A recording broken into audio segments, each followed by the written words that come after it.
April 22, 2025 വല്ലഭമുള്ള കന്യക.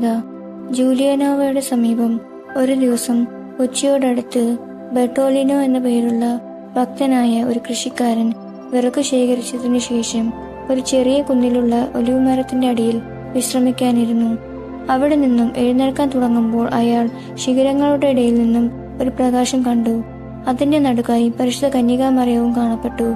മാതാവ് അവനോട് വേഗത്തിൽ ജൂലിയാനോവയിൽ പോയി കണ്ട കാഴ്ചയെക്കുറിച്ച് അറിയിക്കുവാൻ ആവശ്യപ്പെട്ടു.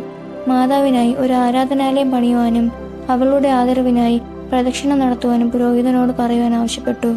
ഇതിൽ വിശ്വാസം വരാതെ നൊട്ടോലിനോയെ മർദ്ദിച്ച് ഗവർണറുടെ ജോലിക്കാരനായ ഒരാൾ സംസാരം നഷ്ടപ്പെട്ട് തളർന്ന് കിടപ്പിലായി.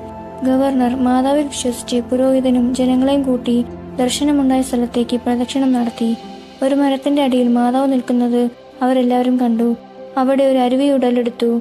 നാട് മുഴുവൻ പടർന്നു പിടിച്ചിരുന്ന ഒരു പകർച്ചവ്യാധി ഈ പ്രത്യക്ഷീകരണത്തോടു കൂടി അവസാനിച്ചു.